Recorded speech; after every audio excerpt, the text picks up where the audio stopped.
এনসিপির লোকজন আমার উপরে আক্রমণ করছে। আমি এটা ন্যায্য বিচার চাই প্রধান উপদেষ্টার কাছে। আমি পাহাড়পুর ইউনিয়নের পান্তির বাজারে বাজার কমিটির পক্ষ থেকে আমি লাইনম্যানের মানে রাস্তার যানজট ছোটানোর দায়িত্ব দিছে আমারে। তো আমি রাস্তায় কাজ করি, আমি সাধারণ শ্রমিক, আমি রাস্তায় কাজ করি।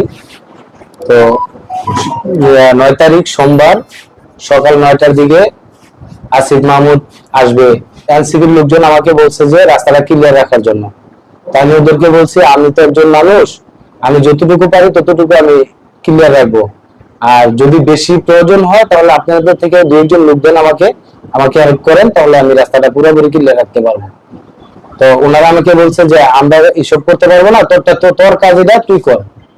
আমি বলছি ভাই আমাকে তো আর আপনারা রাখেন নাই, আমাকে বাজার কমিটি রাখছে সাধারণভাবে রাস্তা চিপা রাস্তাটা একটু ক্লিয়ার রাখার জন্য। তো ওনারা আমাকে বলছে যে বেশি তর্ক করিস না, যেভাবে বলে ওইভাবে কর। দক্ষিণ মাথা থেকে বাজারের উত্তর মাথা পর্যন্ত পুরোটা জানি ক্লিয়ার দেখি, যদি ক্লিয়ার না দেখি তাহলে তোর খবর আছে। তা আমি বলছি ভাই অত তর্কাতর্কি করে লাভ নাই, আমি যতটুকু পারি অতটুকু আমি করে নিব। আর যদি আপনাদের বেশি সমস্যা হয় তাহলে আপনাদের কাছ থেকে 2 জন লোক দেন আমাকে, আর না হয় ভাই আমি পারবো না। ওরকম ভাবে বলার পরে যখন আসিফ মাহমুদ আসে তখন রাস্তার মধ্যে অনেক জ্যাম, রাস্তাঘাটে অনেক জ্যাম। তো আমাকে বলতেছে এনসিবির লোকজন বলতেছে রাস্তাটা ক্লিয়ার কর। আমি তো ভাই আমি তো একলা পারতেছি না, সামাল দিতে আপনারা দেখতেছেন এই গরমের মধ্যে আমার অবস্থা খারাপ, আপনারা তো দেখতেছেন। তো আপনারা তো একটু সহযোগিতা করলে পারেন। এটা বলার পরে ওনারা বলছে যে তোকে দেখে নেব। আমি তো তখন আর ওইরকম ভাবে পরিকল্পনা ভাবি নাই যে ওরা আমাকে মারবে বা এরকম কোনো কিছু করবে। তো বাজারে যানজট যতটুকু ছিল আমি যতটুকু সম্ভব ততটুকু ক্লিয়ার করছি। আসিফ মাহমুদ চলে গেছে, বলে যাওয়ার পরে আমি তো ডিউটি করতেছি। তখন বাজে আপনার 3টা, তখন আমি বাজারে ডিউটি করতেছি। 3টা বা 3টা 15 এরকমই হবে। এমপির লোকজন আসছে আমার পরিচিতই, মানে ওরা আমাকে চিনে, আমিও ওদেরকে চিনি, আমি বাজারে থাকি সবসময়, ওরা আমাকে চিনি। ওরা এসে বলতেছে আমাকে যে আমাকে একটা সিএনজি ব্যবস্থা করে দাও, আমরা পরমতলা যাবো। আমি বললাম যে ভাই এখন তো সিএনজি নাই, আচ্ছা দেখি একটু ওয়েট করেন, আমি দেখতেছি সিএনজি আসে কিনা।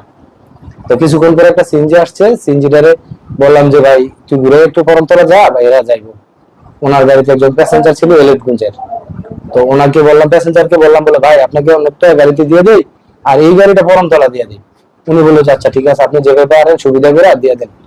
তো এলিটগঞ্জের প্যাসেঞ্জার আরেকটা গাড়ির মধ্যে দিয়া ওনার গাড়িটা খালি গাড়িটা ঘুরাইছি। ওনাদের সাথে মানে ওরা পরমতলা যাবে, এই প্যাসেঞ্জার গুলো উঠতেছে। এই সময় পিছন থেকে আইসা বিতর্কিত ভাবে আমাকে আক্রমণ করছে এনসিবির যে পোলাপান গুলা সকালে আমাকে বলছে যে তোকে দেখে নেবো। ওরা আমাকে মানে যেভাবে পারছে পিছন থেকে পিটাইছে, ধরে নিয়ে রাস্তার কিনারে ফালাইছে। ফালানোর পরে আমার মুই রইয়া গুছিয়ে এই যে দেখেন আমার এনে পিটাইছে, এই যে এখানে পিটা মারছে, এখানে পিটাইছে, এই যে এডি পিটাইছে, এই যে দেখেন এরাইছে, এই যে দেন এইগুলা ইয়াতে কইরা আমার এই পায়ের মধ্যে এই ডানের মধ্যে পিটাইছে চেলি দিয়া। লাঠি আছে না, লাঠি আছিল একটা দোকানের সামনে, লাঠি গুলা নিয়ে পিটাইছে এদিকে। আমি তখন দৌড়ে যাই। পরে এরা হলো এনসিবির লোক, আসিফ মাহমুদের পোলাপান। ওদের নাম হলো সালমান, একজন অলিউল্লাহ সরকারের পোলা, আর তারপরে আরেকজন আছে